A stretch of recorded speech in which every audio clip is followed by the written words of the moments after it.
So, Prof, I'm very curious about something.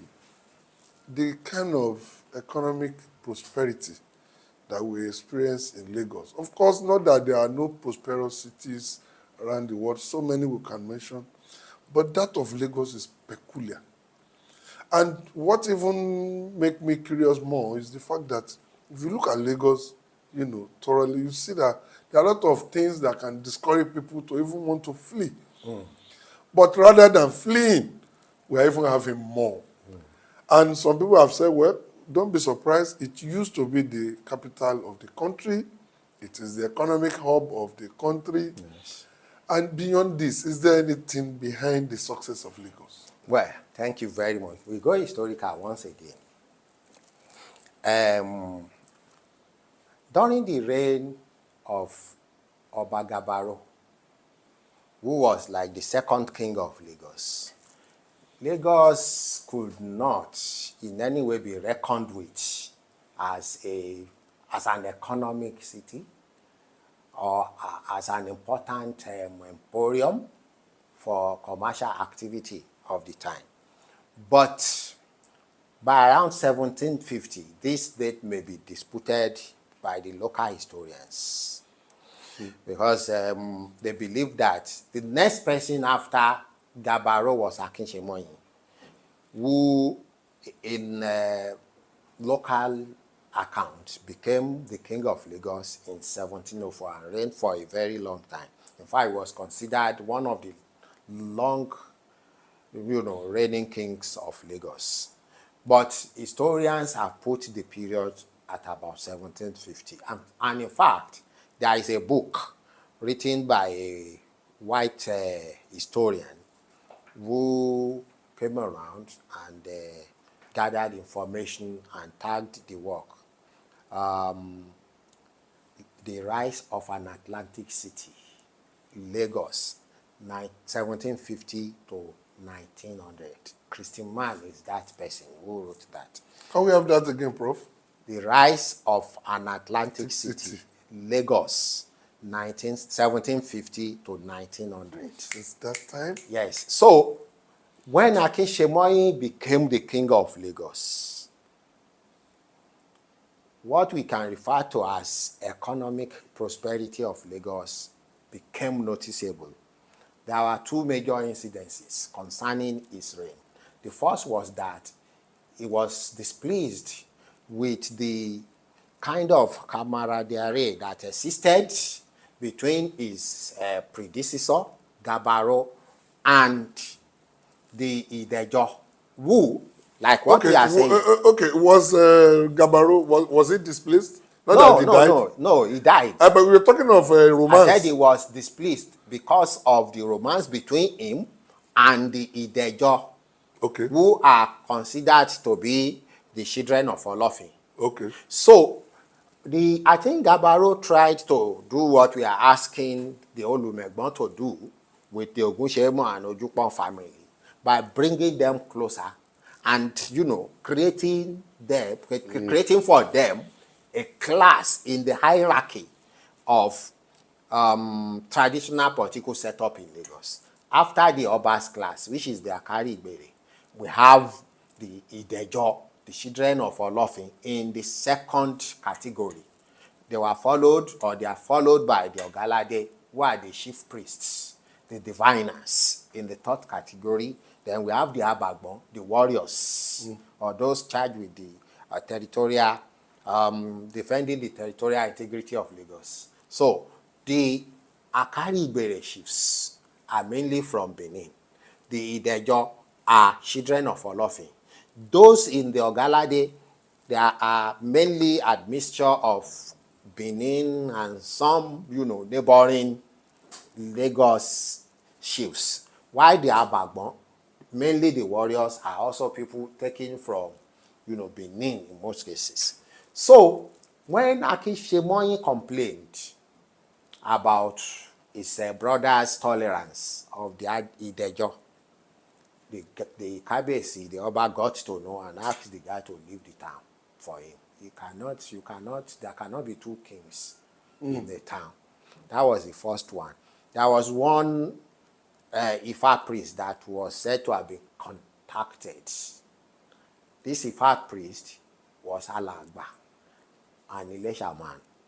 So he encouraged Akinshemoyin to leave Lagos, that he will return later triumphant and become the king. That came to pass. Okay, when Akinshemoyin now became the king, he also ran into trouble with some of his chiefs, especially in the Aladejo category and some other chiefs. And he contacted again this Alagba, who asked that he should leave the town for about 2 months. That's a local account. That he should leave the town for about 2 months and hibernate somewhere around Badagry. The man actually moved to Apa, okay, which was his mother's place of birth. When he moved to Apa, about 2 months later he returned, and the Ifa man, as Alagba, was said to have encouraged him to consult the oracle. And I mentioned this, that this became a song in Bishibi Nori's, yes, Bishibi Nori was a local singer in Lagos. And he recalled what happened during this Akinshemoyin's era. I may not get it fully, but I will go through it. He said, wọ́n pa ìtàn kan fún yín, ìtàn Akinshemoyin bàbá Kútẹrẹ. Wọ́n dífá ní ìgà olókun. Wọ́n dífá ní ìgà olókun. Ifá sọ wípé kí wọ́n taṣọ funfun kan sétíkun. Lẹ́yìn ọ̀sẹ̀ méjì tí wọ́n taṣọ funfun sétíkun tán, àgùdà kan yọ lókèrè. Aṣọ funfun tí wọ́n ta sétíkun òun ló mágùdà wá. Lẹ́yìn ìgbà náà, owó bẹ̀rẹ̀ sí ní dé sẹ́kọ̀ọ́ tí ẹrú fi ń tàka sí olówó ẹ̀. Ẹrú ń tàka sí olówó ẹ̀. But Onoti. Yes, because what Akinshemoyin actually brought to Lagos was that he heeded Alagba's consultation of Ifa and followed it to the letter. By the trusted the flag at Etikun, they said there is a white flag. Europeans, those are the people he called Aguda. The word Aguda is from the kind of cassock, the clothes they wear. And I think it's written on some of these, our iron, Algodon. So that is it. That the Aguda came, the white man came and started trading with Akinshemoyin. Then the trade boomed to the extent that the Oba became so rich, the chief became so rich, the retainers, even members of the what we call the chamberlains, who are given certain responsibilities of collecting tolls and all that, also made money.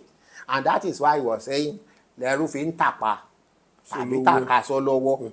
So it was Akinshemoyin's era that brought prosperity to Lagos. It was his era that Lagos became extremely buoyant. The Lagos port became a veritable slave emporium, where slaves were being brought from, when slaves were being brought from the interior, they collect taxes, from the slave dealers coming from the interior. And the Europeans were also expected to pay tolls before taking these people out of Lagos. It was the era of the Portuguese slave dealers, who had come even as far back as around 1550 or so, and discovered that there was nothing profitable in Lagos. That was the perception of Duarte Pacheco Pereira, who came around in around 1530 to Lagos, and he eventually wrote what became known as Travel Around the World, Esmerado, the Situ Hobbies, That's the Portuguese title of that of the book. Yes, but he's traveled across the world. By the time Duarte Pacheco Pereira got to Lagos, he passed through the marina, and rather than seeing anything good in that area, he felt the putrid smell coming from all sorts of things that were being dumped at marina at that time. Marina is called Eyigbeti in Lagos, and it was where they bury or they throw all sorts of people who have committed crime after being killed, or where anybody who, because of the circumstance of his birth, as the albinos, the people with the cripples, all those people after being killed, they just dump them at the marina, and so marina at that time was smelling. So when the guy was passing by, he felt that what he could feel here was the smell, and that there is nothing of economic benefit at that time. But or value. Yes, yes. But about the time of Akin Semoyin, that changed, such that another European visitor to Lagos, John Adams, who came around 1780 to Lagos, saw that Lagos had become so prosperous, and he could see marketplaces in Ebute Eru and Ebute Elefun, where there were, according to him, plenty fish and good wild fowls and meat that could be sourced at very cheap price. You know, so Akin Semoyin's era brought about the prosperity of Lagos, such that a lot of people from the interior now started coming into Lagos. It was during Akin Semoyin's era that we had the movement, no, before, yes, after him, that we had the movement of Landuji Oshodi, who became Chamberlain of King Eshinlokun. And the successive kings of Lagos, since Akin Semoyin, participated fully in slave trade, to the extent that slave trade almost, covered or reduced the domestic trading activities that Lagosians were engaged in before that time. So it was Akin Semoyin's era that what Lagos is even facing up to today, started to manifest. People, and also that there was not even Nigeria then. There was no Nigeria. People from interior of Yoruba land, so it can easily be, concluded that it was the prosperity, observed in Lagos, that probably attracted the capital of Nigeria to Lagos. Of course, as a choice. By 1851, the entire of Yoruba land was engaged in a fratricidal warfare. Okay. Yes, and every of these people, wanted a way through which they can get to the coast. By 1842, the missionaries got to Badagry, and from Badagry moved into Abeokuta. They met Lishabi also, who felt that he could be friendly with the missionaries in order to get access to the lagoon. Okay, so it was around that time that the Kosoko Akitoye's disputes, came up. I remember in 1845, and Kosoko succeeded in removing Akitoye, who had to pass through the Agboyi Creek and escaped to Abeokuta. Because he had his mother coming from that, not this mother Abeokuta anyway, from the interior, because Abeokuta was founded in 1829. The Egba people had been far in the interior, not at Abeokuta. So they gave Akin Semoyin the maximum support. He took not Akin Semoyin now, Akitoye I meant. Maximum support. He went to Badagry, and they linked him up with the missionaries there and asked that the missionary should assist Akitoye to regain his throne that was stolen by Kosoko the usurper. Stolen in quotes. Yes, stolen. And from around that period, from around 1845-46, Kosoko became a major factor, a major subject of debate, even in the British Parliament, where it was mentioned that there was a usurper in Lagos who had seized throne from the rightful owner, and that person had to be removed. However, the British are taking interest in the commercial prosperity of Lagos, and that even went back to as early as 1821, when some of their people had visited Lagos and felt that Lagos was suitable for British settlement. So, by 1845, the British, the Egba people encouraged Akitoye to write a petition, which was received by Campbell. And Campbell took this to the British Parliament and was discussed, and gradually the grounds was prepared to attack Lagos under Kosoko. Of course, this was first done in November 1851, where Kosoko defeated the British forces. Wow. Seriously. And they underestimated the situation. They felt that they could just overrun the town. But the Lagos Lagoon was a bit shallow at that time. And Kosoko was also prepared. And to the extent that one of the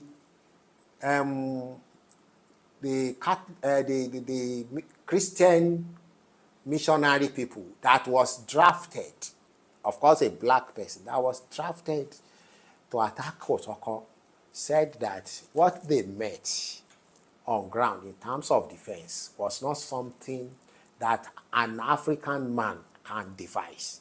In essence, they believed that Kosoko had the support of some Europeans who helped him to, arrange that defense. But what Kosoko did was to create a stockade made mainly of palm trees that were, dug into the lagoon and was also raised up above their own line of defense, so that when they shot into it, that thing just took care of what it neutralized the weapons that were being used. Yes. So, and unfortunately for the British forces too, the boats that they brought actually got, aground, could not move, and so Kosoko was able to attack them. That led to reinforcement that came on December 26, 1851, in which, rather than using gun now, they decided to use bomb. Yes, and they bombed Lagos in what became known as the Ogunahonyanya or Ogunagidingbi. And Kosoko had to flee to Ekpe with some of his followers. Yes. So, the British, before the coming of the British, Lagos had become an important center of economic activities. Of course, led by Oba Akinsemoyin. So if we are looking at the Lagos economy, it is not about 1900. It is not about 1800. It dates back to about 1750, which will take us to almost 300 years now. So for anybody who feels that they come to Lagos and they are the one that actually made the economy of Lagos to boom, it's a misnomer.